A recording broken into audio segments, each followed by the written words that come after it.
We have a wide range of news stories for you today. Halloween is over, and that means holiday season and flu season is officially here. Bernie Sanders pays a visit to Los Angeles, and we are taking you underwater in downtown at Laguna Beach. All this and much more on the Report program.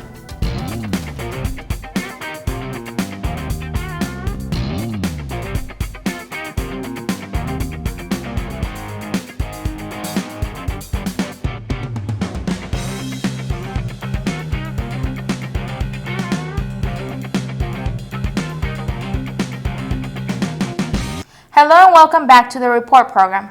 Thank you for joining us. I am Cynthia Pasillas. I'm Ashley Pellegrini. And I'm Amy Tran. A lot of things are happening within our community. Changes have been made to the city of Fontana, and we go through the historic town of Whittier. There's a hidden gem of a neighborhood known as Uptown Whittier. This charming district is about 12 miles from downtown Los Angeles. It was an original Quaker town in the late 1800s, and it is one of the oldest little destinations in Southern California. Time seems to slow down when you visit Uptown Whittier, with plenty of places to dine, shop, and spend quality time with loved ones. This 33-block area is home to about 500 businesses and is considered the city's historic retail core. There is definitely a small-town sensibility about Uptown Whittier that is not easily found in other cities. I'd say it's old small-town America, essentially, with quite a bit of dash of Hispanicism thrown in these days. But actually, it's always been a little bit. But that's what I would describe it as. Urban without too much of the urban. What I do like about up here is that it's old-fashioned. You know what I mean? Like, it's been around for years, and I think it's cool that they still keep it up. You know. I really like just how it looks, how it feels. It just feels really nice. Like growing up somewhere and you know every single store like the back of your hand, and it's like you know exactly where everything is and everyone's so nice to you. It's just really nice up here. 128 years have passed since Uptown Whittier was established, and it still remains a historic shopping center for locals and visitors seeking a quaint, small-town experience. Reporting from Uptown Whittier, I'm Denise Dela Cruz. That is a really interesting town. I've never been there. I should go one of those days and visit. Right? Me too. Have you guys been there? No. Sounds interesting. If you want to change your old car for a newer electric one, but do not have enough money to buy one, do not worry. Cynthia Pasillas can talk about a state program that can help you. Senator Kevin De Leon spoke at the Eastside Green Resource Center Fair in Los Angeles. He talked about the Replace Your Right program. I spoke with Christy Rossi from SA Recycling, and she explained the program. She also explained how SA Recycling is connected to the program. They are trying to get cars that are gross polluters and get people to replace their cars with hybrids or just a better car that doesn't pollute as much. The state is giving like grants, so when you go buy a new car, you can, I mean, it's a process you have to go and do, but this is taking the old cars off, which is helping us reduce our carbon footprint. And so it's something that we're doing because we recycle the metal, but it's also a good thing for the air and for what we breathe. The first steps before starting an application are to check your income eligibility. A vehicle to be retired has to be under your name, year 2000 or newer, and powered by gasoline or diesel. You must live in Orange County or the urban portions of Los Angeles, Riverside, and San Bernardino counties. For more information, you can visit the Replace Your Right website. I am Cynthia Pasillas, reporting for the Report program. That was interesting. I sure could use a new car, actually. And whoever is interested in this program, the state can help you up to $9,500 in a new car.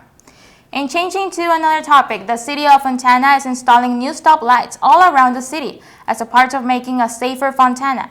Here is Elaine Kong with a street view of a new installed intersection.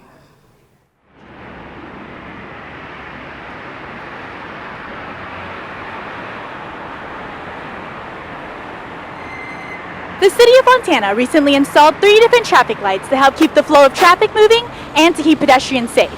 Murrell Avenue and Palmito Avenue, have you noticed a difference from the stop signs to the stop lights? Yes, because they also not too long installed the lights down the other end, and it's good because You got too many crazies driving up and down the street. They run the stop signs a lot easier than they run the red light. But I'm just thinking of the kids' safety, because I bring today I got my grandson with me, but I mean, I've been coming to this park for years, and for me it's a plus.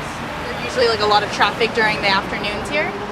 Off and on, yes. Especially going north-south. Do you think it's safer for the children also because there's a school nearby? Definitely safer. Even just like that guy I drive a bike, my bike's over there. But you see how fast he was driving down the street just because that long stretch right there. So at least it breaks it up a little bit. So as far as the light's concerned, it's a plus to the neighborhood.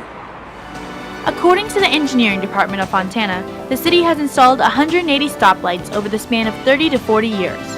Traffic lights are installed depending on the amount of accidents in a certain intersection.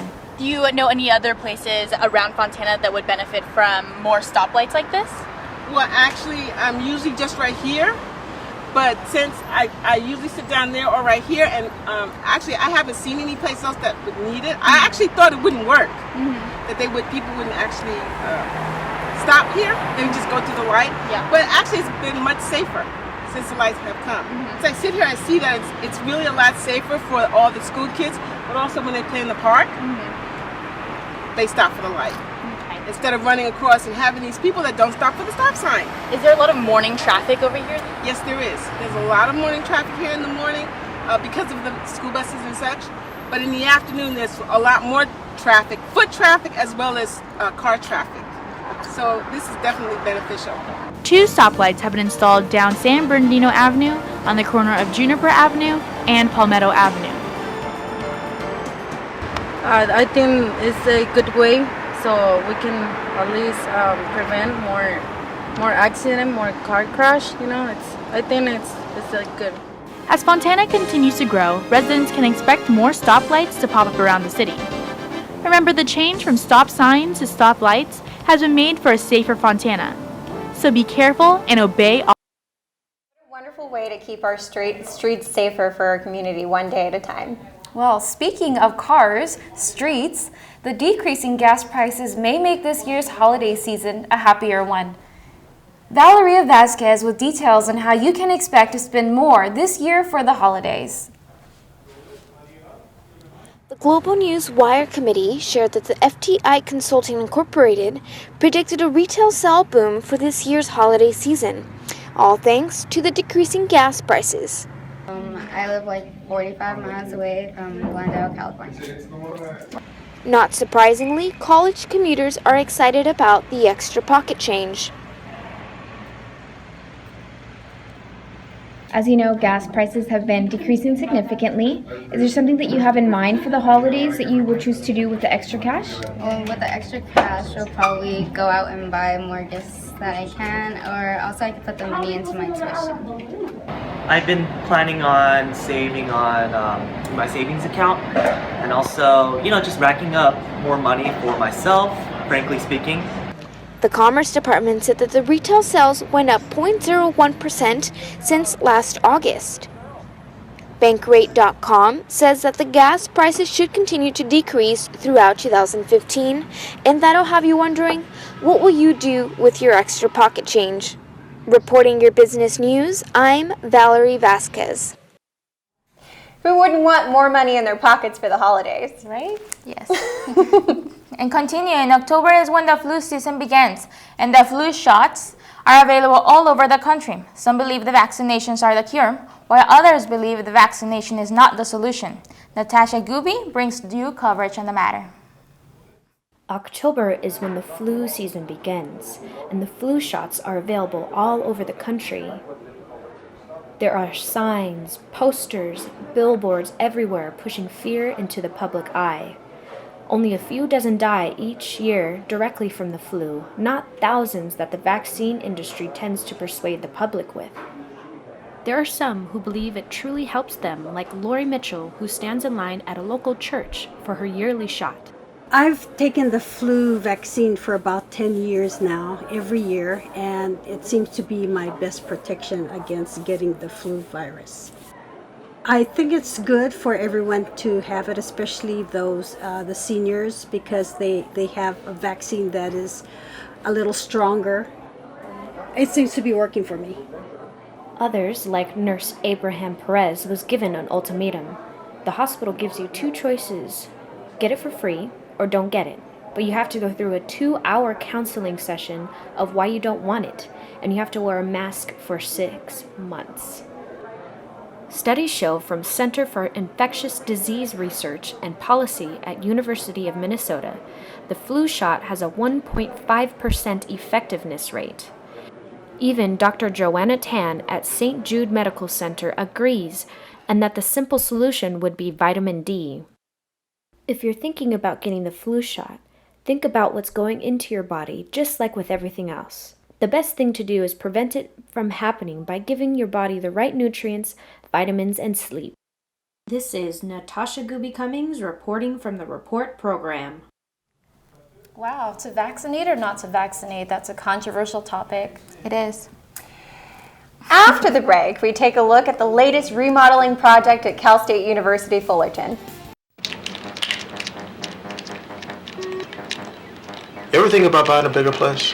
Just waiting for a visit from the credit fairy. There is no credit fairy. How else will I get a better credit score? Look, you keep your credit card balances low and only open a new card if you really need it. No fairy? There's no magic to improving your credit, but there's help, and it's free. Go to creditfairy.org. And now for Cal State Fullerton news. We have a Fullerton alum who started his early career in Titan Radio and has since taken his profession to the next level. Also, new remodeling is on its way to the campus. Let's head over to your local CSU where new changes are underway. Things are looking pretty dusty at Cal State Fullerton. New changes are coming to the Titan Student Union, and students have expressed what they want the most from the new plans. Other than food, maybe expand more room for students to study, because I know especially during finals the TSU gets really packed and you see students studying on the floor, studying on the ground, sleeping on the ground, so maybe room for that too. So it'd be nice to have like a certain area that's like not a study room but someplace where people can be quiet and just kind of lay down if they need to take a nap or just like sit down and do work if they need to, just to have that little space where people can't come in and kind of be loud and disturb the peace. Overall, students seem to want more places to study or nap, but are students going to get what they want? It sure looks like it. The TSU will be getting a new front entrance, lots of windows, open vistas, an atrium, and a grand staircase. These additions are expected to provide more areas for study time, which is what students have complained about the most.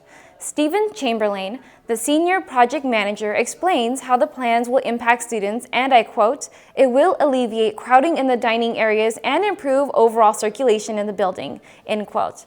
Although the TSU will be open throughout construction, students will have to wait to enjoy the new updates. The TSU will reopen by December 2016, just in time for the 2017 spring semester. Can't wait for that to open, huh? I bet those students are hungry. I know. Exactly. Imagine that, a place to take a nap in between classes. Oh, that's a good spot. It's a blessing in disguise. Mm-hmm. You may have heard the indie band Little Climbers, broadcasted on Titan Internet Radio. Lead guitarist Ricky Garvey has now joined rising success story Castle Pines. Ryan Paulette gets the details from the band. I'm here at the Mission Tobacco Lounge in Riverside, California, where Titan Internet Radio band Castle Pines is debuting their new lineup. Frontman Leandro Barrientos explains how Titan alum Ricky Garvey joined their band. All right, so we started off, it was just Sterling and myself, then it became Sterling, myself, and Jesse, and for about 5 years my brother played with us. I miss you, Nick, love you. So we came to a crossroads basically, and we were like, should we stop? We released 2 albums. We just got published on Spotify and iTunes. We were like, we kind of gained a little bit of momentum, and we were really proud of our work, and we wanted to keep going. So that's where this guy came in. It actually brings in new blood for us, a breath of fresh air, as far as Ricky joining the band. So pretty stoked. Ricky Garvey steps into his role as a longtime friend of the band with ties to the Southern California music scene. I think you brought up the Corona music scene. I think it's given us so much before we were even in a band, so I think it's our duty to give back to the Corona music scene. Showcase Theater had tons of great bands come through there, and if it wasn't for that venue in Orange County, I don't know where I'd be. I'd be in a lot of trouble, that's for sure. So. My name is Leandro. That's Ricky. He's our new member. That's Sterling Fairfield. That's Jesse. We're Castle Pines. Oh my God, I can't believe I'm saying that. We're gonna play some music for you guys. Looks like a fun band, huh? I love exploring new bands. Exactly. Titan Radio sounds like an interesting and an important place where new talents can be found. Now moving on, let's take it on over to the political world, where we have the latest on the Democratic candidate and his visit to the LA. Ashley with more on national news. Good evening, my name's RJ Freya-Simpson reporting for Titan TV. Right now I'm standing in front of the Avalon Ballroom in Hollywood. One day after the first Democratic debate in Las Vegas, Vermont Senator Bernie Sanders stopped in Los Angeles for a fundraiser with supporters on Wednesday night.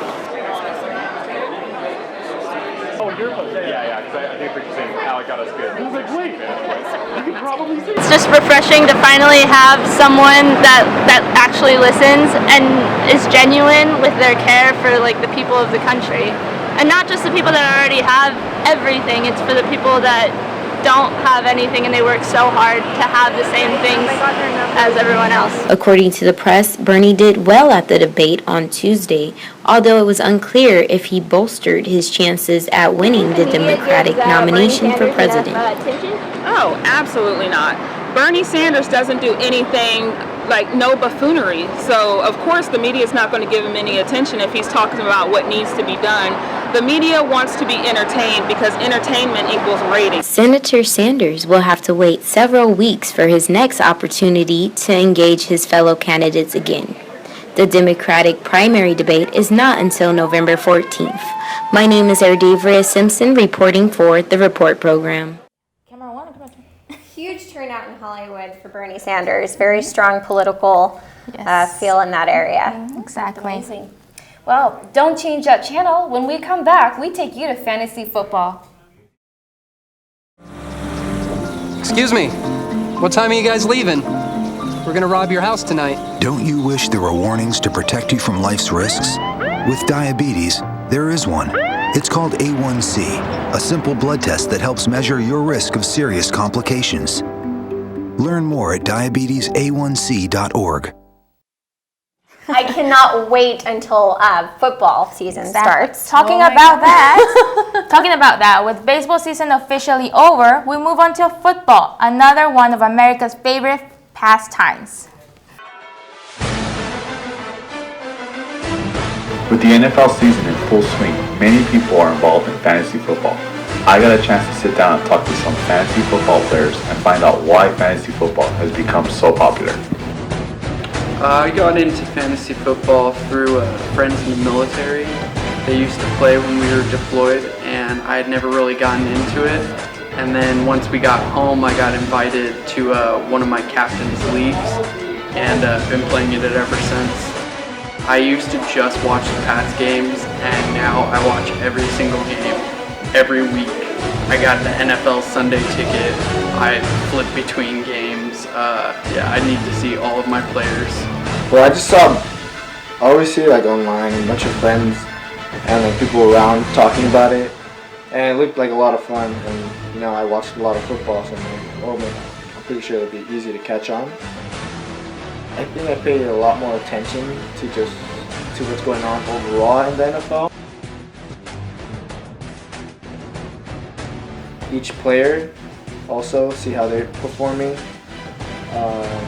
As opposed to just just rooting for my team, looking out for what my team's doing. I'm actually paying attention to the whole league.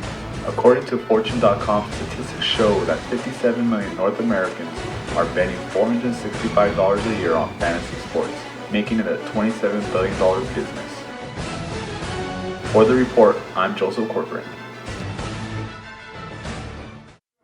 I know a lot of people that are excited about football coming up. Go Vikings! Woo, exactly. If you're looking for something fun to do on the weekends, we take a look at a few thrilling and exciting places to take your family and friends. Snorkeling, a fun underwater adventure awaits at Laguna Beach. Robert Cavazos with the story. Have you ever wanted to go on a fun underwater adventure? SoCal Snorkeling Tours gives you that opportunity. They provide you with a safe and cost-efficient way to get in the water and explore. Owner Dalton Best explains the typical snorkeling session. Get out there, enter in the water. Can be tricky if there's surf. Today was great, it's really calm. And once we're out there, a lot of different fish to see. We've got some reefs, some underwater caves and tunnels, some kelp beds. We went out to the beds today. It's probably the best spot. Lots and lots of fish. Schools of calico, real curious, kind of following us around, hanging out with us. The most unique feature of this trip is the opportunity for photos and videos via a GoPro. Best holds the GoPro underwater and takes videos and pictures of you swimming along with the fish. The 2-hour snorkeling trip is $60 per person. This includes all equipment, a short instruction on snorkeling in the ocean, and refreshments. Special accommodations and extended trips are available. Best provides the snorkelers with all the equipment they need. That equipment includes a wetsuit fit to your size, goggles, and a snorkel. He also brings along a boogie board in case you get tired on the trip and want to rest. Seeing how deep I can get, how long I can stay down there, how slow I can move, and how close I can get fish to come with me is a lot of fun. And days like today where it's so beautiful and clear, it's just it doesn't really get much better. Best is a SoCal native. He's an avid scuba diver, spear fisherman, and snorkeler. I wish I could go to the beach right now, but it's kind of cold, right? Well, speaking of fun things to do, we have a good one upcoming for you: horses, jousting, and sword fighting. Ashley Pellegrini takes us back to the medieval ages with a look inside one of California's most popular tourist attractions. Hey guys, I'm here at Medieval Times in Boyne Park, California. Medieval Times is a live-action dinner theater show set in the 11th century. And the whole point of this is to cheer for your knight and eat with your hand. So let's go inside and check it out. I've got one in my party. I will take your ticket. Thank you. Thank you so much. I want a good night. I want to cheer for the right one. Can I get a party of one? Here you are. Black and white knight is your night. There you are. Your turn on the black and white knight. Head straight ahead. Enjoy the tournament. Thank you. Oh, welcome, my lady. You're going to be cheering for the black and white knight. Is Zena good? Here you go. Yeah. Hi guys, I'm sitting here with William Hainsworth, the showcast manager here at Medieval Times. Hi, Bill. Hi, Ashley. How long have you been the showcast manager here at Medieval Times?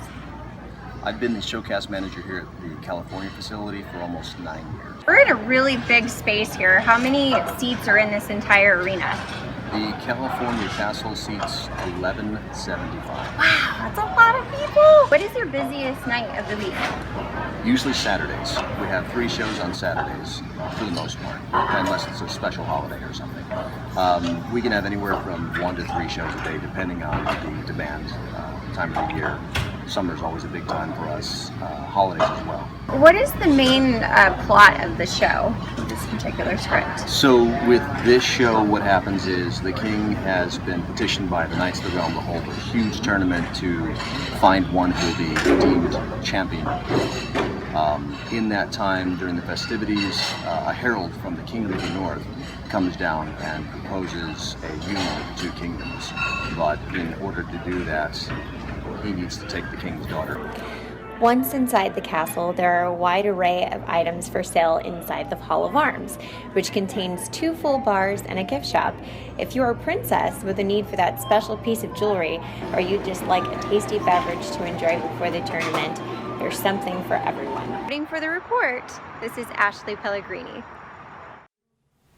Did your knight in shining armor win the tournament? I did. I was the red section and he won. He did. Fun times, fun times. It was. Continuing, every year the mothers and daughters of the Heritage Club come together to celebrate their heritage and enjoy each other's company while sipping tea. Christine Mason has a story on the year's Serena Tea. Every other year, the Heritage Club hosts its Serena Tea for mothers and daughters. This year, it was held at the Old Ranch Country Club in Seal Beach. This year's theme was hats and pearls, so all the ladies were dressed in proper tea attire for the luncheon. Women can volunteer to decorate a table in their theme of choice for their friends and family to sit at. I'm hosting a table today at the Tea for 10 ladies, and I'm so excited. I got to decorate the table, and it's going to be so much fun. The event includes not only a lunch, but also a silent auction, a raffle drawing, a guest speaker, and worship songs at the very end.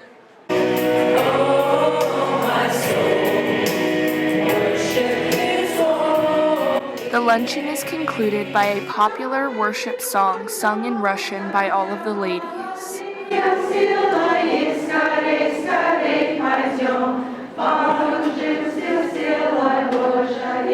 My name is Christine Mason, reporting to you from the Report program. Wow, tea time. The last time I went to a tea party, I was 5. I know where to go now, though. Exactly. Moving on. The Day of the Dead Music Festival has gone through many changes since its very first year on the LA County Fairgrounds. Hope Martin gives us a closer look at the festivities. Music Festival, one of the largest Halloween music festivals in Los Angeles, has now turned to one of the smallest music festivals with the cut down in attendance and stages. This music festival was one of the music festivals with the most arrests LA has seen in a long time. The entrance age changed from 18 and over to 21 and over, which people believe really affected the event and vendors. Reporting for the Report program, I am Hope Martin. Let's take a visit to Santa Ana, where the Bowers Museum hosted another Day of the Dead festival. Eric Orozco has the story.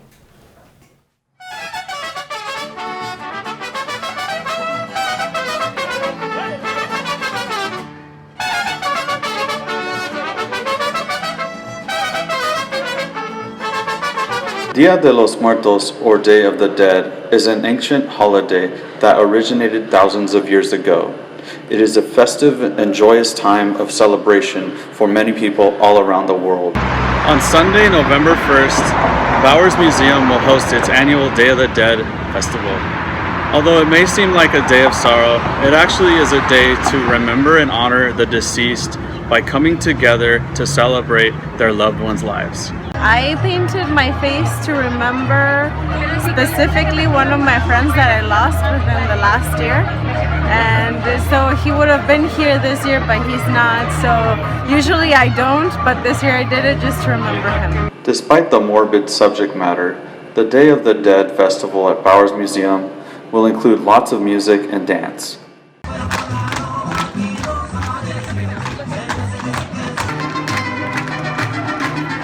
Latin tradition of the Day of the Dead, when a person dies, it's not the end, but rather the beginning of a journey from this life to the next.